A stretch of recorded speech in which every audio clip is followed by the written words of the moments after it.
रेखा से पहले बाईं ओर फिर दाईं ओर मुड़ती है, वहां तक तो सभी को समझ में आया हुआ है ना? ठीक है, तो अभी लिखना कुछ नहीं है बेटा, सारे विद्यार्थी आराम से बैठो, कॉपियां वगैरह बंद कर दो, आराम से कुछ मत लिखना, जहां भी डाउट लगे, क्योंकि आज वाला जो पार्ट हम लोग पढ़ रहे हैं ना, वो इतना इंपॉर्टेंट है कि इसको अगर आप लोग समझ लेते हो ना, तो आपने नाम सुना होगा व्यापारिक पौने, पछुआ पौने और ध्रुवीय पौने, जिनसे अक्सर आपके पेपर में प्रश्न आता है। इस बार भी प्रश्न आया है आपसे पछुआ पौनों की, मेरे ख्याल से दिशा पूछी गई थी किसी गोलार्ध में कि उनकी दिशा क्या होती है। तो वो सारा जो कंसेप्ट है वो आज वाले कंसेप्ट से क्लियर होगा।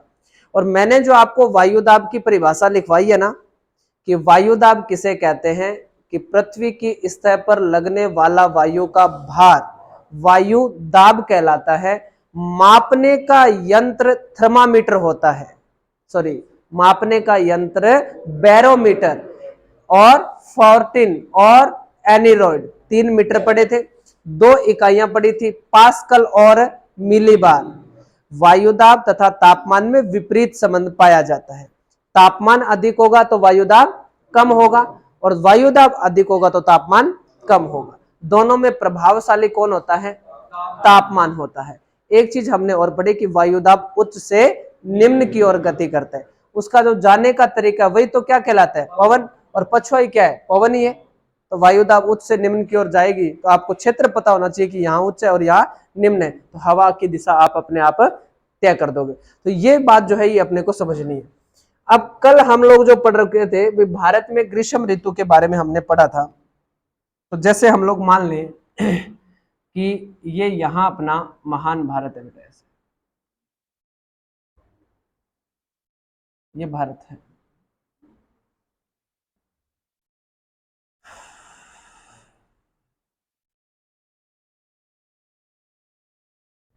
आराम से समझ, इसमें कोई चीज ना समझ में आए तो बेटा पूछ लेना, ठीक है? ऐसे ही लापरवाही से आगे मत चलना, क्योंकि अगर ये समझ में नहीं आएगा तो फिर आगे वाला जो पार्ट है वो समझ में आने की संभावना ही नहीं है, ठीक है? अब इस पूरे भारत की बात करें बेटा, उत्तरी गोलार्ध में है, उत्तरी गोलार्ध में है तो बड़ी सिंपल सी बात है कि इससे नीचे यहां पर कौन सी रेखा होगी? भूमध्य रेखा होगी। नए विद्यार्थी भी ध्यान से सुनना, ये वाली कौन सी रेखा होगी? भूमध्य रेखा। हम भूमध्य रेखा से थोड़ा सा ही तो ऊपर है, लगभग हमारा इंदिरा पॉइंट जो है ना बेटा, इंदिरा पॉइंट जो है ये 836 किलोमीटर दूर है भूमध्य रेखा से। तो मतलब यहां तक की बात करें तो 1000 किलोमीटर मान लो, इतना ही दूर है हम लोग। तो यहां आपको पता है कौन सी अरब सागर है, इधर कौन सी खाड़ी है? बंगाल की खाड़ी, नीचे कौन सा महासागर है? हिंद महासागर। पवने तो अपने को पता चल गई कि पवने जो है वो दक्षिणी गोलार्ध से आ रही है, क्योंकि दक्षिणी गोलार्ध में उच्च वायुदाब था। तो ये जो पवने हैं वो उत्तरी गोलार्ध में आने का प्रयास कर रहे हैं। फिर हमने पढ़ा कि जब ये पवने भूमध्य रेखा के निकट आती है, देखो निकट पहुंची भूमध्य रेखा के, जब ये भूमध्य रेखा के निकट आती है, भूमध्य रेखा की लंबाई कितनी है? भूमध्य रेखा की लंबाई कितनी है?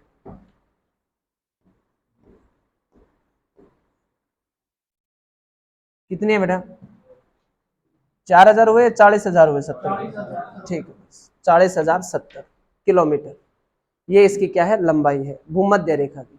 भूमध्य रेखा विश्व के 3 महाद्वीपों से गुजरती है, दक्षिणी अमेरिका, अफ्रीका और एशिया के दक्षिणी भाग से। भारत से तो नहीं गुजरती, भारत से तो कर्क रेखा मतलब नीचे से इंडोनेशिया का भाग आता है। समझ गए मेरी बात को? तो आप देखो कि जो क्षेत्र भूमध्य रेखा के आसपास का होगा वहां तापमान क्या होता है? उच्च होता है। यही बात है, तापमान उच्च होता है। तो अब आप देखो जो महाद्वीप ज्यादा भूमध्य रेखा की चपेट में आएगा ना, मतलब ज्यादा एरिया भूमध्य रेखा का होगा, वो महाद्वीप उतना ही ज्यादा क्या होगा? गर्म होगा। तो अब बताओ सबसे ज्यादा ये गुजरती है कौन से? अफ्रीका महाद्वीप से। तो और अफ्रीका वाला क्षेत्र आपको पता ही है, उत्तरी अफ्रीका का सारा डेजर्ट वाला कैसा क्षेत्र है बेटा? गर्म क्षेत्र ही होगा, ठीक है। लेकिन अब सूर्य की स्थिति है वो कहां है? सूर्य तो यहां है, वो कर्क रेखा पर चमक रहा है। अब ये रेखाएं क्या होगी? ये पौने पहले अपनी बाईं ओर मुड़ेगी, ये लो पहले इनको अच्छे से बाईं ओर मोड़ देते हैं, ये इधर मुड़ी, बाईं ओर मुड़ गई है। और बाईं ओर मुड़ते ही ये कौन सी ओर मुड़ेगी, अपनी दाईं ओर मुड़ेगी। ऐसे मान लेते हैं, यहां से भी मान लेते हैं एक पवन ऐसे मुड़ गई और यहां पर आ जाएंगे हमारे अंडमान निकोबार द्वीप समूह। ठीक है, ये पवन भी ऐसे मुड़ गई, ये सारी पवन ऐसे मुड़ती ऐसे मुड़ी। अब देखो भारत का ये जो दक्षिणी भाग है ये नोकीला होने के कारण ये पवन आगे बढ़ेगी तो टकराकर इधर मुड़ेगी ना बेटा। यहां से मान लो एक पवन और आ रही है तो ये टकराकर कहां मुड़ेगी, इधर मुड़ेगी। मतलब इतनी देर जो ये मानसून आया, इस दिशा को देखना बेटा, दिशा इस मानसून की कैसे तय करोगे आप। ये वाली दिशा कौन सी है, उत्तर, ये वाली कौन सी है, दक्षिण, ये वाली कौन सी है, पश्चिम, ये वाली कौन सी है, पूर्व। ये इस हवा को उठा के अगर मैं यहां छोड़ता हूं तो ये ऐसे ही बनेगी ना बेटा। ये वाली हवा तो ऐसे ही है, तो मतलब ये कैसे चल रही है, दक्षिण पश्चिम से उत्तर पूर्व की ओर चल रही है।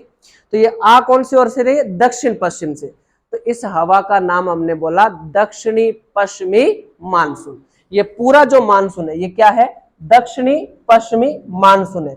दक्षिणी पश्चिमी मानसून भारत के अंतरीप से टकराकर, अंतरीप मतलब नोकीला भाग, पढ़ाया हुआ आपको, आशा अंतरीप, होरण अंतरीप और के ये जो कुमारी अंतरीप दक्षिणतम बिंदु है हमारा, इससे टकराने के बाद दक्षिणी पश्चिमी मानसून की दो शाखाएं हो जाती है। देखो बेटा दो शाखा हो गई ना, एक जो शाखा बंगाल की खाड़ी में जा रही है उसका नाम क्या है, बंगाल की खाड़ी का मानसून। क्योंकि वो हवा जो बंगाल की खाड़ी पर चल रही है, तो हवा का मतलब मानसून का मतलब ही क्या होता है, हवा। तो जो हवा बंगाल की खाड़ी पर चल रही है वो कौन सी होगी, बंगाल की खाड़ी का मानसून।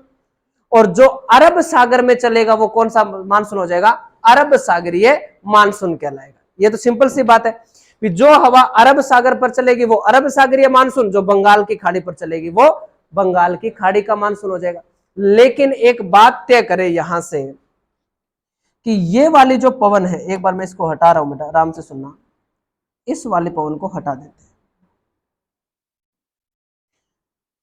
आप तय करें कि ये जो मैं हवा बना रहा हूं ये इस प्रकार से, ये वाली, ये यहां मानसून पहले पहुंचा या अंडमान निकोबार में पहले पहुंचा, अरे जवाब दो, पहले कहां पहुंचेगा, अंडमान निकोबार में पहुंचेगा। क्या अंडमान निकोबार में अरब सागरीय मानसून पहुंचेगा या बंगाल की खाड़ी का पहुंचेगा, अरे भाई साहब बंगाल की खाड़ी का मानसून पहुंचेगा, क्योंकि इधर वाली खाड़ी कौन सी है, बंगाल की खाड़ी है। आई बात समझ में। तो अगर मैं आपसे पूछूं बंगाल की खाड़ी का मानसून सबसे पहली वर्षा कहां करता है, अंडमान निकोबार द्वीप समूह पर। और अगर मैं आपसे पूछूं कि ये जो अरब सागरीय मानसून है ये अपनी पहली वर्षा कहां करता है, केरल के मालाबार तट पर। यहां केरल का मालाबार तट ही तो आता है, तो केरल के मालाबार तट पर। और अगर मैं इस प्रश्न को घुमा दूं थोड़ा सा कि दक्षिणी पश्चिमी मानसून, आराम से सुनना सारे, दक्षिणी पश्चिमी मानसून अपनी पहली वर्षा कहां करता है, दक्षिणी पश्चिमी मानसून अपनी पहली वर्षा कहां करता है, अरे तो ये पूरा मानसून कौन सा है, दक्षिणी पश्चिमी मानसून, तो पहले तो कहां पहुंचा। अब अगर अब भी डाउट है तो एक बात और ध्यान से सुने कि ये जो केरल का मालाबार तट है ना बेटा, यहां पर मानसून पहुंचता है 1 से 5 जून के मध्य, मोस्टली 1 जून को पहुंच जाता है, बट 1 से 5 जून के मध्य मानसून पहुंचता है। लेकिन यहां पर पहले पहुंचेगा, 1 जून से पहले पहुंचेगा, तो जून से पहले महीना कौन सा है, मई है ना, जून से पहले महीना कौन सा बेटा, मई है। और आप लोग आजकल नोटिस कर रहे हो क्या, बारिश से पहले क्या आ रही है, आंधी आ रही है ना, आपको पता होगा बारिश से पहले क्या आ रही है, आंधी। क्यों, फिर घर में मिट्टी मिट्टी हो जाती है, फिर झाड़ू लगाते टाइम आप बोलते हो कि क्या इससे पहले क्या आ जानी थी, बारिश, फिर से आंधी आती, इतनी मिट्टी नहीं आती, समझ गए। तो इसका मतलब आपसे पूछे कि राजस्थान में सबसे ज्यादा हवाएं या आंधियां कौन से महीने में आती है, तो मई उत्तर करना है बेटा।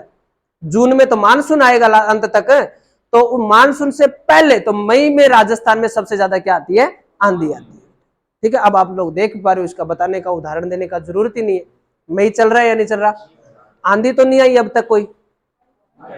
अच्छा आ गई, तो इसका मतलब, और फिर मैंने आपको एक चीज और बताई कि मई और जून के स्टार्टिंग तक राजस्थान में तेज आने वाली जो आंधियां होती है उसको वज्र तूफान कहते हैं, और वज्र तूफान सबसे ज्यादा जयपुर में आते हैं। तो बताने की तो कोई आवश्यकता ही नहीं है, देखा होगा जयपुर का हाल, देख लिया। तो ये क्या कहलाता है? वज्र तूफान कहलाता है।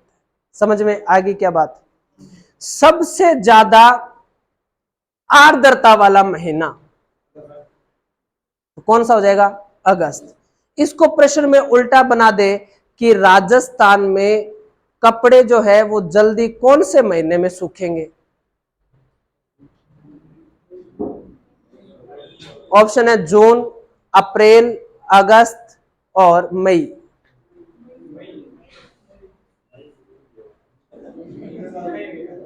अगर मई में जल्दी सूखते तो हमें दिक्कत नहीं होती। अब आ रही है ना दिक्कत? कईयों ने ऐसे फ्लैट ले रखे होंगे जिनके ऊपर या छत पे नहीं जा सकते आप लोग, तो दिक्कत आ रही है। इसका मतलब मई में तो जल्दी नहीं सूखेंगे। तो अब लोग ऐसे सोचेंगे जून में सबसे ज्यादा, जून सबसे गर्म होगा तो जल्दी सूखेंगे। नहीं, जून में मौसम क्या रहेगा? लगभग आर्द्र तो रहेगा क्योंकि मानसून प्रवेश करेगा। समझ रहे हो मेरी बात को? और अगस्त में अगर कपड़े जल्दी सूखते ना बेटा, तो अपने को यूनिफॉर्म स्कूल में 15 अगस्त वाली एक दिन पहले तैयार करके छोड़नी पड़ती है या नहीं है? बताओ, 15 अगस्त को स्कूल जाते थे तो यूनिफॉर्म एक दिन पहले तैयार करके छोड़नी पड़ती थी, फिर जल्दी सूखते थे, फिर उसी दिन धो लेते। ऐसा नहीं है। अप्रैल में भारत का सबसे शुष्क महीना या जिसको गिना जाता है ना, तो वो कौन सा है? अप्रैल है। समझ में आई बात? आराम से सुनना बेटा सारी बातें भी। यहां 1 से 5 जून को पौने पहुंच रही है, इससे पहले तो कहीं नहीं टकराई होगी ये। नहीं, कोई पर्वत, पहाड़, स्थल भाग, चट्टान से तो नहीं टकराई है ना। तो यहां 1 जून को पहुंची, तो इससे पहले कहां पहुंचेगी? अंडमान निकोबार में पहुंचेगी। तो 25 से 28 मई को मानसून कहां प्रवेश कर जाएगा? अंडमान निकोबार प्रवेश कर जाएगा। नहीं नहीं नहीं, ये भी 2 प्रकार का मानसून है। ये तो हाँ, इसको बोलेंगे प्री मानसून। इसको क्या बोला जाता है? Pre monsoon. एक एक चीज समझाऊंगा, निश्चिंत रहना बेटा। भी मानसून से पहले तो मतलब प्री मानसून, ये तो नाम है। मानसून से पहले प्री मानसून की वर्षा होती है। इस प्री मानसून की वर्षा से प्रश्न आना अब की बार संभावित है बेटा। क्यों है? क्योंकि अब की बार पूरे देश भर में प्री मानसून ने बहुत अच्छे से तबाही मचाई है, चाहे वो फसलों की हो चाहे किसी भी प्रकार की, बाढ़ हो, तूफान हो, सब चीजें हुई है। तो ये ज्यादा चर्चा में प्री मानसून। तो उससे वो मैं प्री मानसून भी समझाऊंगा कि आपको वो प्री मानसून कैसे आते हैं। या गर्मियों में तो चलो वर्षा हम कर लेंगे कि भाई इधर से पौने आ गई निम्न वायु दाब, तो वर्षा तो सर्दियों में भी तो होती है, तो वो कैसे होगी फिर? तो वो सारी प्रक्रिया जो है वो इस टॉपिक में अपने को बहुत अच्छे से समझ में आनी है। तो 25 से 28 मई को अंडमान निकोबार पहुंचता है मानसून, यहां तक तो कोई दिक्कत नहीं है। एक बात देखो कि जो गर्म या शुष्क हवा होगी ना, वो बहुत जल्दी ही क्या करेगी? नमी को ऑब्जर्व करेगी, नमी को अवशोषित करेगी। बात सही है क्या?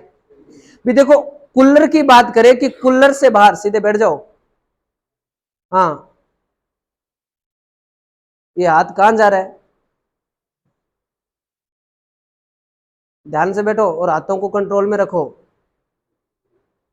ठीक है? सुन लो तो कहीं और ना चला जाए। अब सुनो, तो ये जो मानसून की बात कर रहे थे अपने, कहा क्या बता रहा था मैं आपको? हाँ, कूलर की बात कर रहे थे ना हम, ठीक है? मैं कुछ ज्यादा उसको बोलेंगे। तो देखो, कूलर के बाहर वाली साइड क्या होगी? अति गर्म और शुष्क हवा चल रही होती है जिसको लू कहते हैं। वही हवा अगर कूलर के अंदर से निकल जाए, कूलर का इतना एरिया मान लो बेटा आप लोग, इतने से के अंदर से अगर वो निकली तो आगे कैसे आ रही है? ठंडी हवा।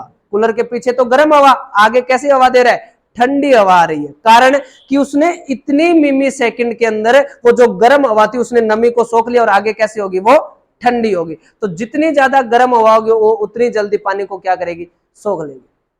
अब धरातल के ऊपर ऊपर चलने से तो वो नहीं सोखेगी ना। भी कूलर में आपने पानी चलाया ही नहीं, पानी वाला बटन ऑफ है, कूलर को पूरा भर रखा है बेटा, अब उसको चला दो, क्या ठंडी हवा आएगी? नहीं आएगी बेटा। इसका मतलब पानी में भी या तो ज्वार भाटा या चक्रवात, कोई ना कोई चीज तो आनी चाहिए। पानी की लहरें या वाष्पीकरण, कोई ना कोई तो प्रक्रिया पानी की होनी चाहिए। सीधा धरातल है तो हवाएं अत्यधिक नमी अवशोषित नहीं कर पाई। लेकिन इन पवनों की जो दशा है वो दूसरी है। ये आई कहां से है? ये ठंडे क्षेत्र से आई है, ये तो ऑलरेडी पानी से भरी हुई है। ये आई कौन से क्षेत्र से है? सर्दी वाले क्षेत्र से आई है। सर्दी वाले क्षेत्र से आई है, पानी के ऊपर ऊपर आई है। इसका मतलब सूखी तो नहीं, सूखेगी तो नहीं, वो चीज नहीं सूखेगी। तो ये क्या आती है? जब यहां तक पहुंचती है ना बेटा, तो ये आर्द्रता से परिपूर्ण होती है, फुल भरी हुई होती है ये। और जैसे ये आगे यहां आएगी तो क्या यहां पर पश्चिमी घाट आएगा? यहां पर पश्चिमी घाट आएगा ना बेटा, तो सबसे पहले ये आर्द्रता से भरी हुई पवन सीधी टकराएगी केरल के मालाबार तट से। और इतने दक्षिणी गोलार्ध से भरी हुई है, सीधी बात है, टकराते ही थोड़ी बहुत ही बूंदाबांदी होनी है तो विस्फोट आएगा बेटा यहां पर। इसको बोला जाता है मानसून विस्फोट। इतनी भयंकर वर्षा होगी कहां पर? केरल में। केरल में इतनी ज्यादा भयंकर वर्षा होती है जिसको मानसून प्रस्फोट या मानसून विस्फोट कहते हैं हम लोग। तो बताओ सबसे पहले वर्षा अरब सागरीय मानसून कहां करेगा? केरल के मालाबार। अब एक चीज और समझना अच्छे से कि हमारा जो केरल का इधर वाला जो ये तट है, क्या इसकी आकृति ऐसी है? ये वाला हमारा पश्चिमी तट है, तो इधर वाला हमारा कौन सा तट है? पूर्वी तट है भारत का, देखें तो ये जो हमारा पश्चिमी तट है ना बेटा, इससे मानसून क्या होगा? पूरे इससे टकराएगा और टकराने के बाद क्या होगा? पश्चिमी घाट पर अत्यधिक क्या होगी? वर्षा होगी। भी देखो यहां से हवा आई, ये इतना मालाबार है, ये कर्नाटक का है, ये गोवा और महाराष्ट्र का आ गया, ये गुजरात का आ गया, सारे तटों से हवा टकराएगी ना बेटा ऐसे आके, और टकराने के बाद क्या होगी? वर्षा होगी। लेकिन ये हवा टकरा के क्या निकलेगी? सीधी निकल जाएगी।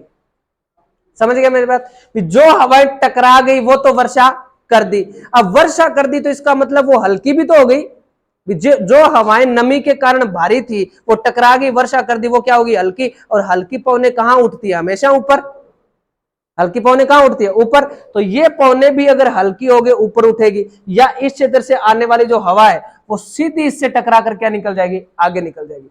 अब आप इसको थोड़ा गौर से देखो, क्या पश्चिमी घाट के पूर्व में वर्षा हुई क्या?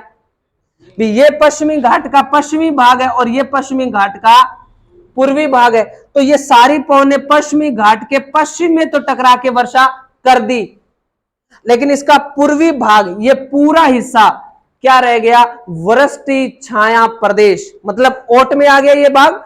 तो वृष्टि छाया प्रदेश होने के कारण जो है वो पश्चिमी घाट का पूर्वी भाग वर्षा प्राप्त नहीं कर पाता है। तो अब एक चीज और देखें भी, यहां जो ये पवनें टकराई, यहां ये जो पवनें टकराई, ये टकरा टकरा कर क्या करेगी बेटा? वर्षा करेगी, सारी टकरा के वर्षा करेगी।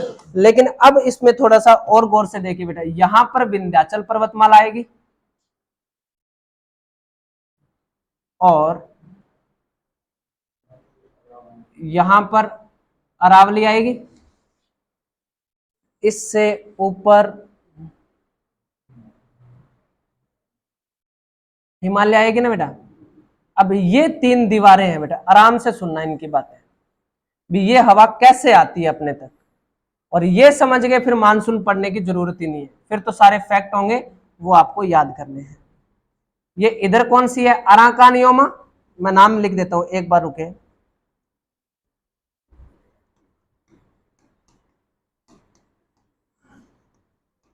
अराकान योमा पर्वत श्रृंखला म्यांमार में है, म्यांमार और भारत की सीमा पर है।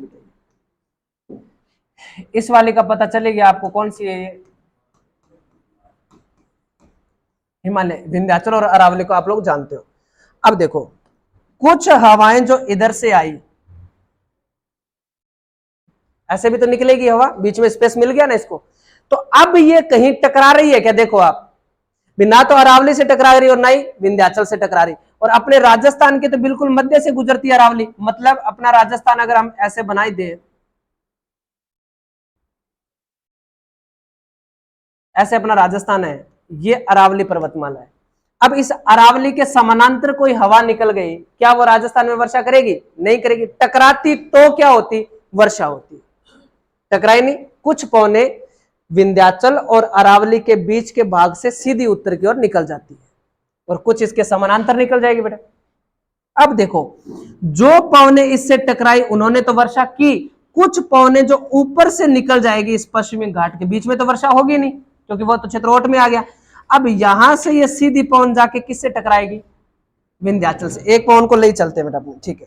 ये पवन ऊपर से आई है और सीधी किससे टकराएगी? विंध्याचल से। ये सारी पवनें इधर क्यों जा रही है? ये सारी पवनें इधर क्यों जा रही है बताओ? हाँ बेटा शाबाश। यहां पर क्या है? निम्न वायुदाब होगा तो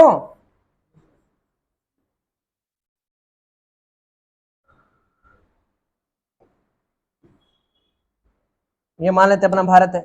अब भारत में हम लोगों ने क्या पढ़ा कि यहां पर ये जो इतना भाग है ये थार का मरुस्थल है ना, और थार के मरुस्थल में निम्न वायुदाब का केंद्र तो पाकिस्तान में बना था, भी सबसे गर्म जगह थी। लेकिन अपने भारत में तो यही भाग होगा, उत्तर पश्चिमी भाग है अपने भारत में, तो निम्न वायुदाब इसी क्षेत्र का होगा। तो पौने सारी कहां आने का प्रयास करेगी? यहां। लेकिन इन पवनों की पहली दिशा क्या होगी? चेंज हो गई। यहां से ये इधर मुड़ी, ऐसे मुड़ी और ऐसे होते हुए आ रही है। अब इनके रास्ते में इनको आना तो सभी को यही था, इन पवनों को, लेकिन दिक्कत क्या क्या आई है वो देख लेते हैं। देखो, यहां आना इन सभी पवनों को आई ऐसे, किससे टकराई? विंध्याचल से। विंध्याचल से टकराने के बाद ये ऐसी तो मुड़ेगी और दूसरी हवा का जो वेग होगा वो इसको अपने साथ मिला लेगी। फिर मान लो दो चार हवाएं ऐसे यहां पर टकरा गई और ये यहां आई, इतनी दूर पहुंचेगी। अब कुछ हवाएं जो इसके ऊपर से निकली, इसके यहां से निकली है, अब वो हवा यहां तो वर्षा करके वो क्या हो गई? खाली हो गई, हल्की हो गई, लेकिन वापस से कहां गई? बंगाल की खाड़ी पर। अब वापस से क्या भर लेगी? आर्द्रता भर लेगी। आर्द्रता भर लेगी तो अब देखो ये पवनें भी उसके साथ मिल जाएगी। अब ये पवन अगर ऐसे कोई पवन आई है ऊपर से, तो यहां से तो उसने आर्द्रता भरी है और भरते ही यहां पर आगे कौन आ गया? मेघालय। यहां से आर्द्रता भरी लंबी दूरी तय करती तो मान लेते कि भी नमी में क्या आ जाएगी? कमी आ जाएगी। भी ठंडी हवा है ना, ठंडी हवा अगर वो गर्म क्षेत्र में लगातार बहती बहती जाएगी तो इसका मतलब है गर्मी के कारण उसकी नमी में क्या आ जाएगी? कमी आ जाएगी। लेकिन ये तो क्या हुआ? नमी अवशोषित करी, मतलब पूरी हवा भर गई और भरते ही कौन आ गया? मेघालय।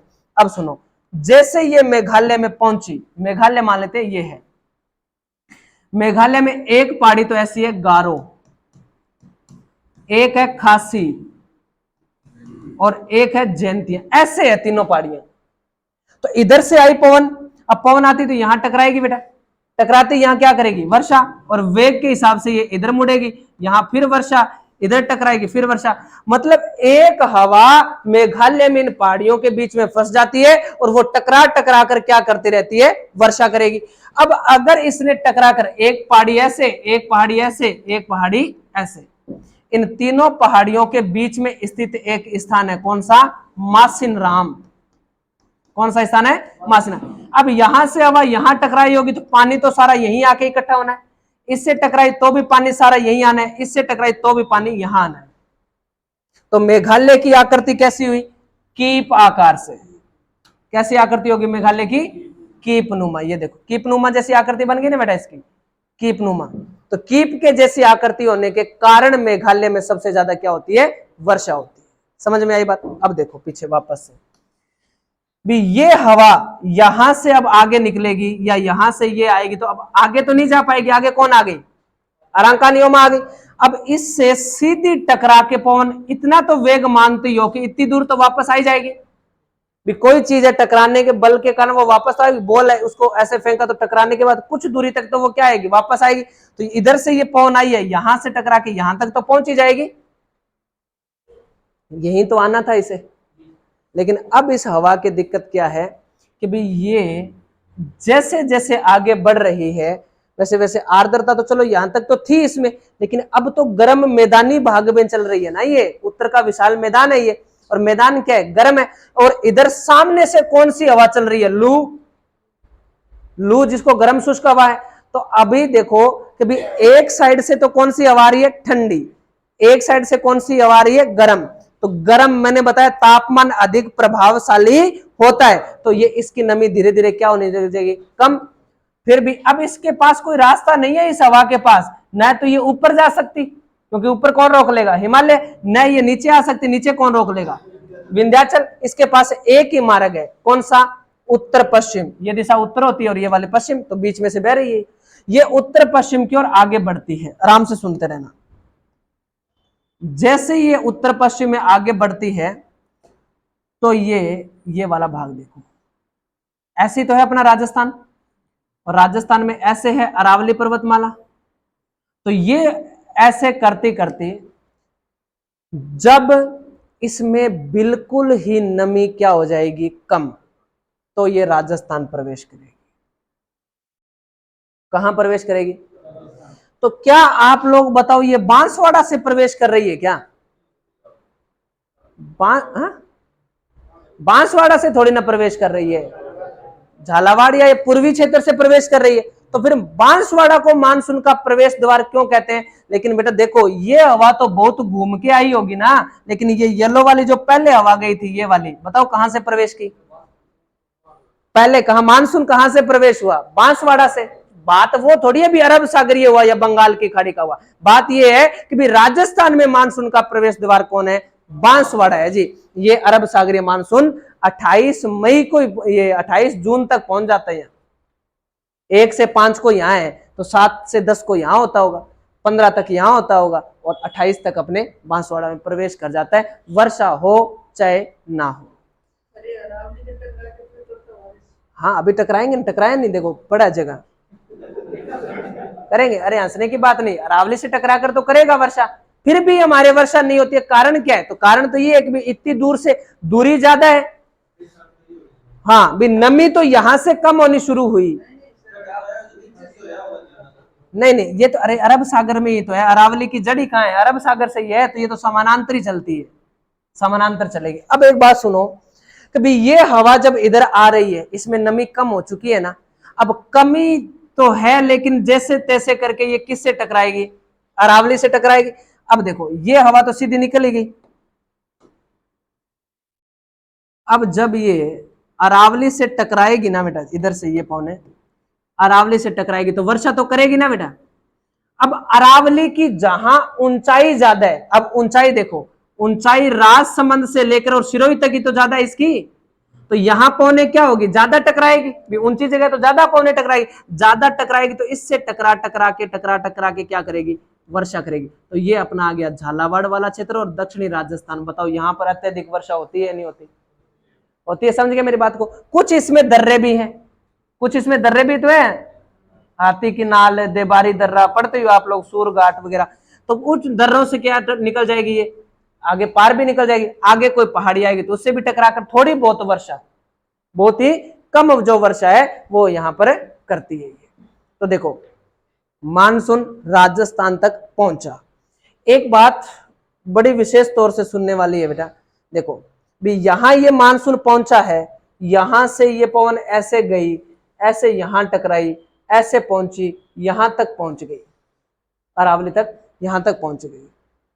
अब 28 जून को पहुंचा है, मतलब जुलाई और अगस्त, राजस्थान में वर्षा कौन से महीनों में होगी, 28 जून को तो बेटा ये पहुंचा है, तो पहुंचने के बाद ही वर्षा होती होगी। तो राजस्थान में वर्षा वाले महीने पूछे तो जुलाई और अगस्त, जून नहीं करना, क्योंकि जून में तो पूरे बाहर से होते हुए आया है। अब आप बताओ जुलाई के महीने में मानसून यहां पहुंचा है, और सूर्य जो था वो पहले कर्क रेखा पर चमक रहा था, यहां पर सीधा ये वाली जो रेखा, इस रेखा पर चमक रहा था, तभी तो यहां निम्न वायुदाब बना था ना।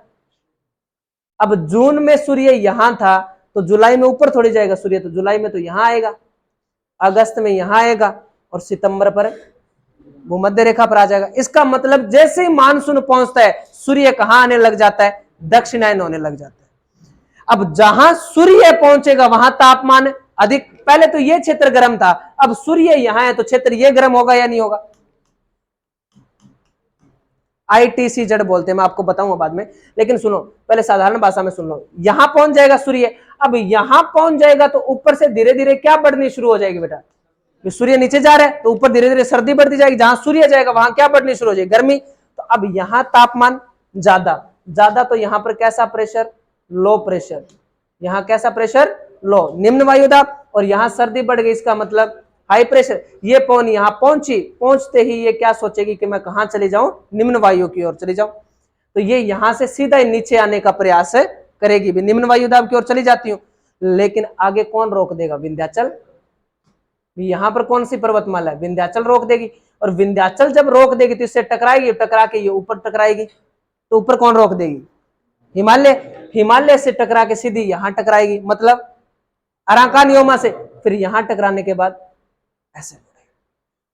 मतलब भारत की बात तो सही है, जो जैसा आया है वैसे उसे जाना पड़ेगा। अब देखो जैसे मानसून आया वैसे ही गया ना। वापस से बना देता हूं एक चित्र में, इसमें ज्यादा लाइनें नहीं बनाएंगे ताकि आप कंफ्यूज हो जाते हो इसमें बना देते हैं।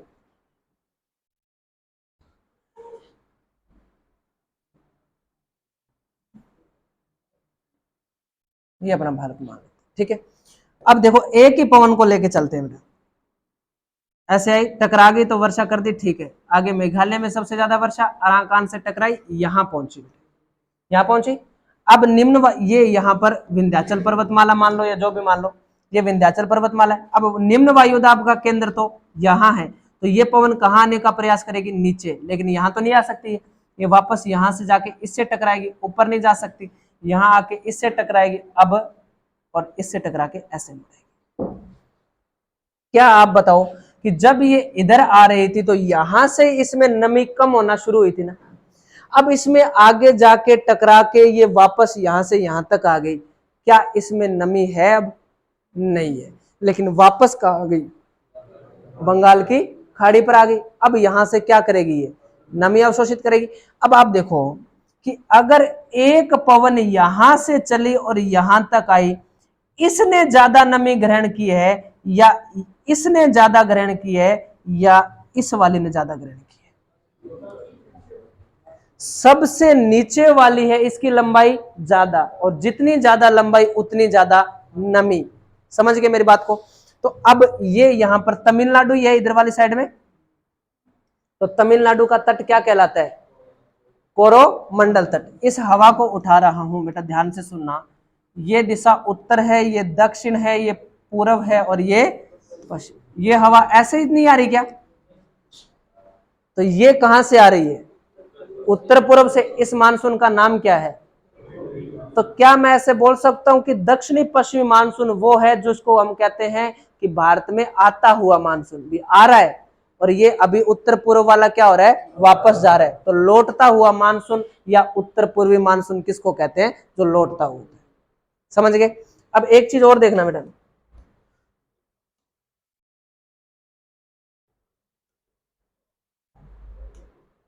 ये देखो, ये इधर से जब मानसून आ रहा था तब तो इस वाले तट पे वर्षा की थी ना इसने। भारत में बिल्कुल नाप के और तोल के बिल्कुल बराबर का हिसाब रखते हैं हम लोग। कैसे? देखो, ये तो लौटता हुआ मानसून, ये आता हुआ मानसून था। अब वापस से देखो, ऐसे मान लेते हैं भारत का दक्षिणी भाग। अब पवने कहां से आ रही है? इधर से। यहां टकराएगी ना, यहां भी टकराएगी, यहां भी टकराएगी। अब देखो ये सारी दूर टकराती हुई आएगी, और टकराती हुई आएगी मतलब लगभग पूरे दक्षिण भारत में वर्षा करेगी। अब देखो यहां से ये हवा क्या निकल जाएगी? सीधी। अब ये वाला भाग बर्फ इसके वर्षा के बिना वंचित रहा। इधर से जब मानसून आया इसने तो इस भाग को वंचित रखा, जहां वर्षा होनी थी हो गई। लौटता हुआ मानसून वहां वर्षा नहीं करेगा जहां पहले हुई थी, अब ये बाकी जगह वर्षा करेगा। समझ में आ गई? तो प्रवेश करता मानसून सर्वाधिक वर्षा केरल के मालाबार तट पर, और लौटता हुआ मानसून केरल इसके तमिलनाडु के कोरोमंडल तट पर सर्वाधिक वर्षा करता है। तो कोई दिक्कत भी? लौटता हुआ या आता हुआ मानसून कैसे होता है? अब मैं आराम से बोल रहा हूं, आप लोग सुनना भी, क्या इस शब्दावली में आपको कहीं भी कोई दिक्कत आती है क्या? आराम से सुनना कि जो दक्षिणी पश्चिमी मानसून है, इनको 21 जून को सूर्य कर्क रेखा पर लंबवत चमकता है। इससे संपूर्ण उत्तरी गोलार्ध में तापमान अधिक हो जाता है। भारत में भी ग्रीष्म ऋतु होती है, लेकिन इस स्थिति से थार का मरुस्थल अत्यधिक गर्म हो जाता है। सही बात है, भी गर्म कौन होगा ज्यादा क्षेत्र? तो थार का मरुस्थल गर्म हो जाता है। यहां का तापमान 40-45 डिग्री के बीच में पहुंच जाता है। यहां निम्न वायुदाब का केंद्र बनता है। सही बात है, जहां तापमान कम वहां निम्न वायुदाब का केंद्र बनता है। यह निम्न वायुदाब दक्षिणी गोलार्ध की पवनों को अपनी ओर आकर्षित करता है। सही बात है, दक्षिणी गोलार्ध में उच्च वायुदाब वाली पवनें उनको अपनी ओर खींचेगा। तो दक्षिणी गोलार्ध की पवनें उत्तरी गोलार्ध में आने का प्रयास करती है, और उत्तरी गोलार्ध में आने का प्रयास करेगी जैसे ये भूमध्य रेखा के निकट पहुंचेगी। तो कोरियोलिस बल और फेरल के अनुसार ये पहले अपनी बाईं ओर तथा फिर 90 डिग्री का कोण बनाकर अपनी दाईं ओर मुड़ जाती है। समझ गए मेरी बात को? भारत के अंतरिक्ष से टकराकर दक्षिणी पश्चिमी मानसून दो शाखाओं में बंट जाता है, जिसको कहते हैं, एक को कहते हैं अरब सागरीय शाखा, दूसरी को कहते हैं बंगाल की खाड़ी की। बंगाल की खाड़ी की शाखा सबसे पहली वर्षा अंडमान निकोबार में 25 से 28 मई को ही कर देती है, और अरब सागरीय जो मानसून है वो अपनी पहली वर्षा जो है वो मालाबार तट केरल पर करती है 1 जून से 5 जून तक। अरब सागरीय मानसून, ये वाला अरब सागरीय मानसून पश्चिमी घाट के पश्चिम में तो वर्षा करता है, जबकि इसका पूर्वी भाग वृष्टि छाया प्रदेश होने के कारण वर्षा प्राप्त नहीं कर पाता। इस तट से पवनें ऊपर उठती है और आगे की ओर चलती है, तो विंध्याचल पर्वतमाला से टकराती है और वर्षा करती है, जिससे नर्मदा नदी में पानी की आवक बढ़ जाती होगी। नर्मदा नदी कहां से निकलती है? विंध्याचल से। ठीक है, तो विंध्याचल से कुछ हवाएं बंगाल की खाड़ी से आर्द्रता ग्रहण करके और मेघालय पहुंचती है। मेघालय में गारो, खासी, जयंतिया की पहाड़ियों की कीप नुमा आकृति होने के कारण मेघालय सर्वाधिक वर्षा वाला राज्य है। मां श्री राम विश्व का सर्वाधिक वर्षा वाला स्थान है। 1400 सेमी से अधिक वर्षा होती है वहां। इसके पश्चात पवने अराकानयोमा पर्वत श्रृंखला से टकराकर उत्तर पश्चिम की ओर प्रवाहित होती है। ये इनको उत्तर में हिमालय, दक्षिण में विंध्याचल रोकता है। ये उत्तर पश्चिम की ओर प्रवाहित होते हुए गर्म क्षेत्र में, मैदानी क्षेत्र में बहते हुए इनमें नमी की क्या आती है? कमी आती है। और जब नमी की कमी आते आते आते आते ये राजस्थान में प्रवेश करती है, और राजस्थान में अरावली पर्वतमाला से टकराकर और पूर्वी राजस्थान में वर्षा करती है, जिसमें सबसे ज्यादा वर्षा जो है वो झालावाड़ जिले में होती है। अब एक मैंने बात क्या बताई, ऐसे मान लेते हैं अरावली दक्षिण में तो ऊंचाई ज्यादा है इसकी। ये देखो, ये गुरु शिखर है, ये वाला जो भाग दिख रहे हो ना, ये गुरु शिखर। आगे से तो ऊंचाई कम ही है। इधर से पवने आई, जो टकराई उन्होंने तो वर्षा कर दी, लेकिन यहां से पवने तो ऊपर से निकलना शुरू हो जाएगी, लेकिन यहां तो टकराएगी ना, सिरोही में इससे तो टकराएगी, इससे सिरोही में टकराएगी, तो सिरोही में वर्षा झालावाड़ से भी ज्यादा, तो सर्वाधिक वर्षा वाला स्थान माउंट आबू सिरोही।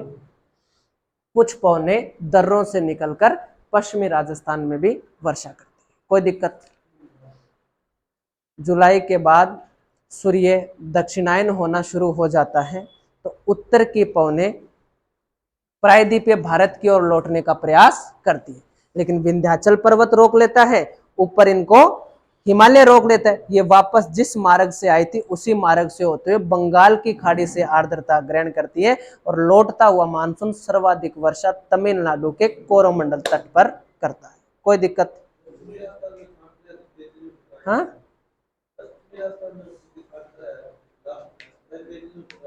अभी बताएं। देखो, जैसे आपने 56 की पहाड़ियों का नाम सुना, 56 की पहाड़ियों का नाम सुना है बेटा? कहाँ है? बाड़मेर में। तो इधर वाली साइड में चाहे राइलो क्रम की चट्टाने, तो कोई से क्रम की जो चट्टाने आती है ना बेटा, उनसे टकराकर ही वर्षा होती है, या नमी में बादलों में भार जब अधिक हो जाता है तो उसके कारण भी वर्षा हो जाती है। तो अब आराम से इस सारी बात को ऐसे का ऐसा ही लिख दो। अब भाषा चेंज होगी नोट्स वाली तो फिर समझने में दिक्कत आएगी। इससे अच्छा जैसे जैसे मैं बोला हूं ऐसे का ऐसा ही लिख दो, फटाफट नोटबुक निकालो और पूरा का पूरा ऐसे लिखवा दो।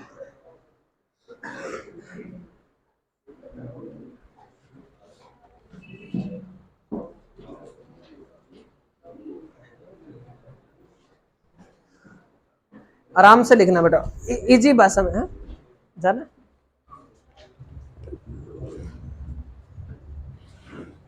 लिखो मानसून।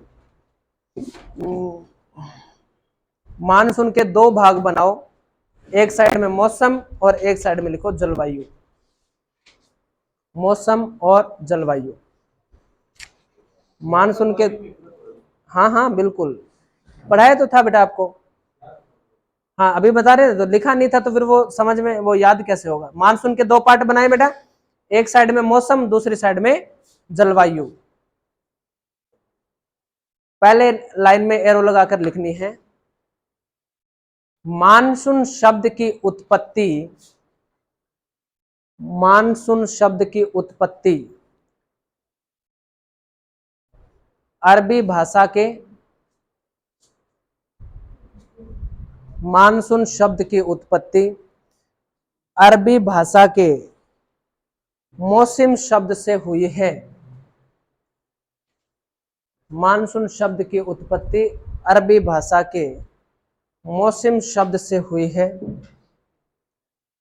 जिसका अर्थ होता है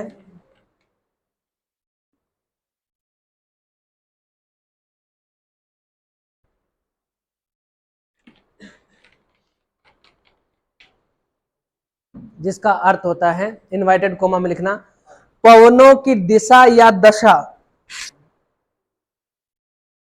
पवनों की दिशा या दशा, पवनों की दिशा या दशा। ठीक है, हेडिंग लगाएं मौसम। मौसम हेडिंग लगा लो बेटा, मौसम। मौसम की परिभाषा कल क्या लिखी है हम लोगों ने, कल क्या पढ़ी थी?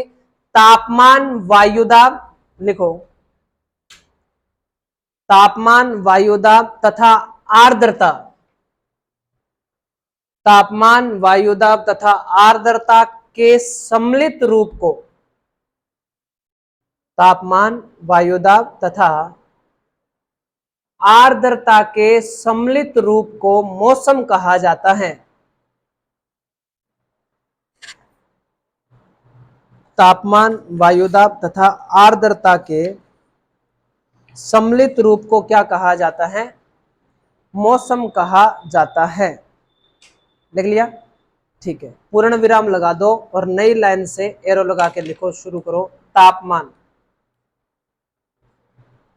तापमान जिनका लिखा हुआ वो मत लिखना, चाहिए जिन्होंने पीपीटी से बना दिया वो चाहे मत लिखना। हाँ लिखा तो आगे वाला। हाँ तो तापमान तो लिखा हुआ बेटा सभी का। फिर तापमान क्या होता है, बैरोमीटर वगैरह ये तो होता ही है, आप लोग अच्छे से नोट्स में ऐड कर ही देना।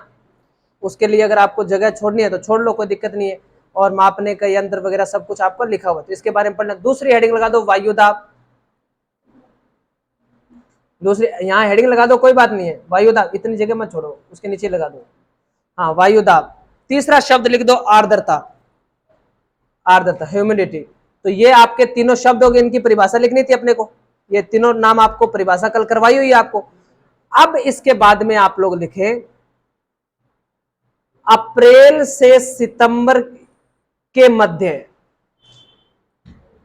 अप्रैल से सितंबर के मध्य सूर्य उत्तरायण होता है। अप्रैल से सितंबर के मध्य सूर्य उत्तरायण होता है।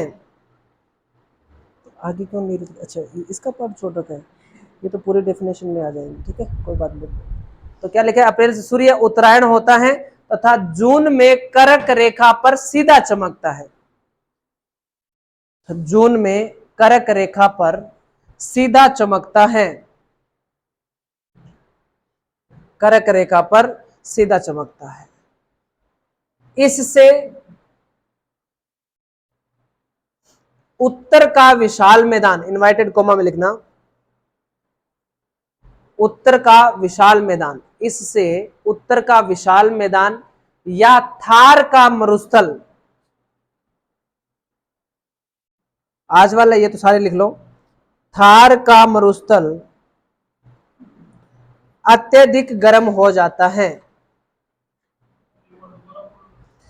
इससे थार का मरुस्थल अत्यधिक गर्म हो जाता है। उत्तर का विशाल मैदान या थार का मरुस्थल अधिक गर्म हो जाता है।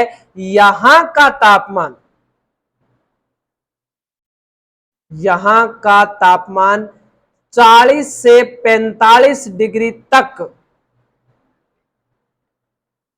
40 से 45 डिग्री तक बढ़ जाता है, जिससे यहां निम्न वायुदाब का केंद्र बनता है, जिससे यहां निम्न वायुदाब का केंद्र बनता है,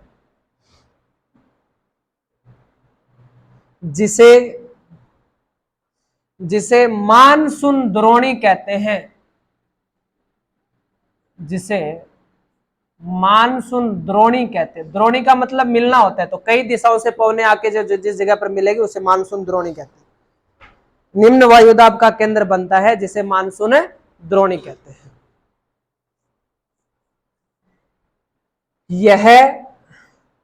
यह अब पूरी लाइन से लिखना बेटा, ठीक है। यह दक्षिणी गोलार्ध की आर्द्र पवनों को, यह दक्षिणी गोलार्ध की आर्द्र पवनों को अपनी ओर आकर्षित करता है। दक्षिणी गोलार्ध की पवनों को अपनी ओर आकर्षित करता है।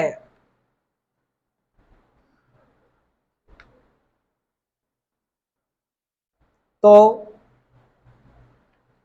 दक्षिण गोलार्ध की पवनें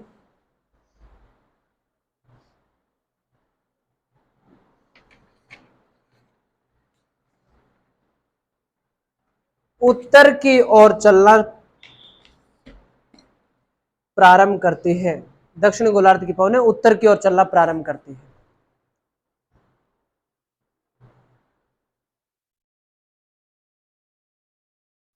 ठीक है, बस पहले हेडिंग लगाओ, फेरल का नियम। फेरल व्यक्ति है बेटा, फेरल का नियम, फेरल का नियम। देखो, फेरल के नियम में लिखना, फेरल के अनुसार, फेरल के अनुसार जब दक्षिणी गोलार्ध की पवनें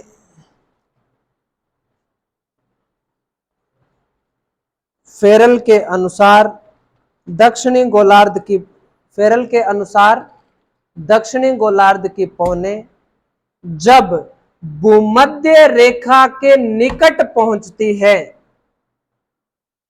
भूमध्य रेखा के निकट पहुंचती है, तो निकट पहुंचती है तो इनवाइटेड को लिखना, पृथ्वी घूर्णन के कारण, कल कारण बताया ना आपको, पृथ्वी घूर्णन, पृथ्वी घूर्णन के कारण पहले अपनी बाईं ओर, पहले अपनी बाईं ओर तथा फिर 90 डिग्री का कोण बनाकर,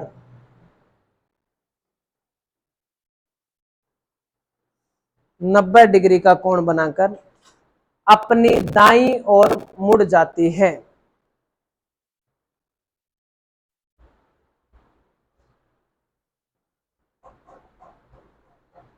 समझ में आ गई बात?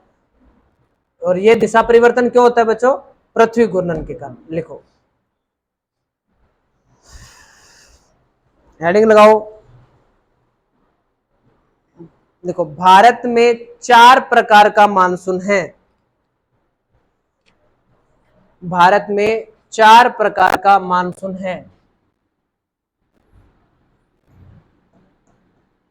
सबसे पहले लिखो प्री मानसून, दूसरा लिखो दक्षिणी पश्चिमी मानसून,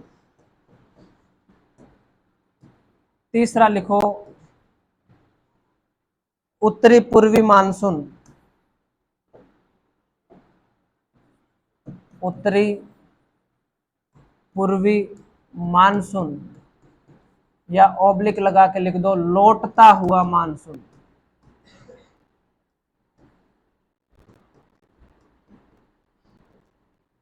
लौटता हुआ मानसून।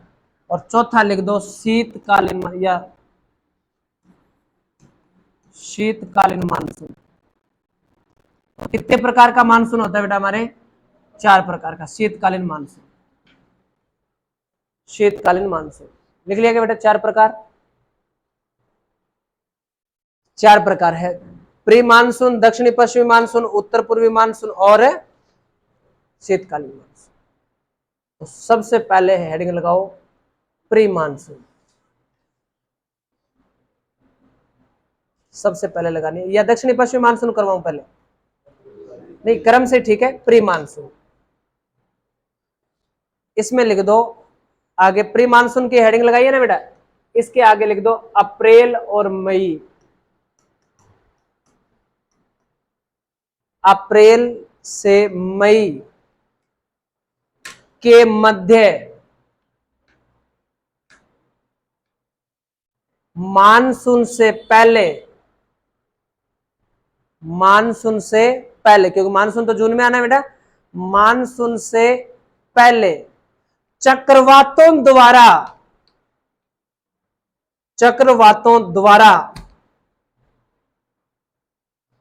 होने वाली वर्षा को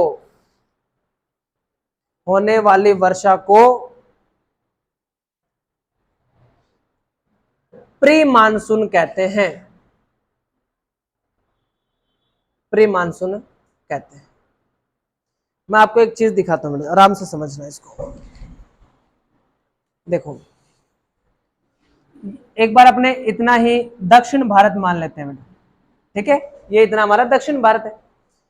ये बंगाल की खाड़ी है। बंगाल की खाड़ी में मान लो क्या आ रहे हैं? चक्रवात आ रहे हैं। क्या आ रहे हैं बेटा? यहां पर चक्रवात आ रहे हैं, ठीक है? ये भी चक्रवात भी वायुदाब के कारण ही तो आते हैं। भी आप देखो कि ये कोई चक्रवात है या ये कोई जल का क्षेत्र है, इसके केंद्र में लो प्रेशर हो जाए और परिधि पर क्या हो जाए? हाई प्रेशर हो जाए, तो पानी हाई से ऐसे ही घूमेगा बेटा, तो चक्रवात। और अगर ऐसे हो जाए परिधि पर लो प्रेशर और केंद्र में हाई प्रेशर, तो ये कैसे घूमेगा? केंद्र से परिधि की ओर घूमेगा। ये कैसा होता है? प्रति चक्रवात। अब आप देखो, यहां ये 0 डिग्री है, यहां ये कितने डिग्री है? 0 डिग्री। सॉरी,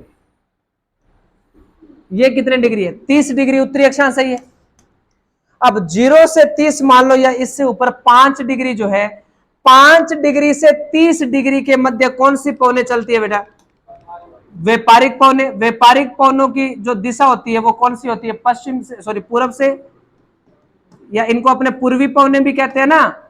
व्यापारिक पवनों को क्या कहते हैं? पूर्वी पवनें। अब पूर्वी पवनें मतलब ये चलेगी कौन सी दिशा से? पूरब से ही चलेगी। पश्चिमी पवनें कौन सी दिशा से चलेगी? पश्चिम से। तो अब आप देखो कि इस क्षेत्र के बीच में हवा भी इधर चल रही है ना बेटा, तो ये इन चक्रवातों को क्या करेगी? इधर ढकेलेगी। इधर ढकेलेगी तो आगे क्या आ गया? भूमि का टुकड़ा। तो ये चक्रवात आके जब यहां टकराएंगे तो इनसे यहां पर सबसे ज्यादा क्या होगी? वर्षा होगी। तो इन चक्रवातों के माध्यम से जो वर्षा होती है उसे क्या कहते हैं हम लोग? प्री मानसून की वर्षा कहते हैं। कौन से महीने हैं? मई से अप्रैल से मई के मध्य, इसे क्या कहते हैं? प्री मानसून की वर्षा कहते हैं। लिखो आगे। इसे अलग अलग स्थानों पर, इसे अलग अलग स्थानों पर अलग अलग नामों से जाना जाता है।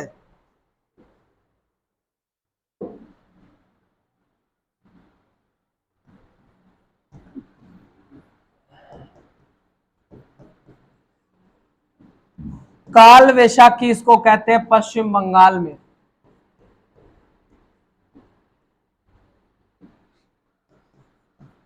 इसको पश्चिम बंगाल में या आसपास के क्षेत्र में नॉर्वेस्टर भी बोला जाता है। चाय वर्षा या बोडो चिल्ला, बोडो जनजाति है ना वैसे यहाँ की एक, बोडो चिल्ला, ये कहते हैं बेटा असम में।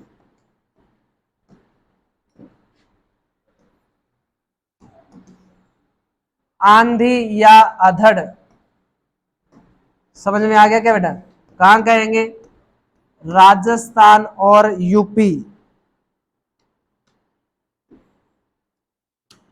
यही कह रहे हैं ना अभी हम लोग, आ रही है वर्षा जब, राजस्थान और यूपी। आम्र वर्षा, आम्र वर्षा या इसको लिख दो बेटा चेरी ब्लॉसम, ये होती है दक्षिण भारत लिख दो या कर्नाटक लिख दो, कर्नाटक। ये आम और कॉफी, ये आम और कॉफी के लिए उपयुक्त होती है बेटा, और असम में ये चाय के लिए उपयोगी होती है। तो इसको अलग अलग स्थानों पर अलग अलग नामों से जाना जाता है।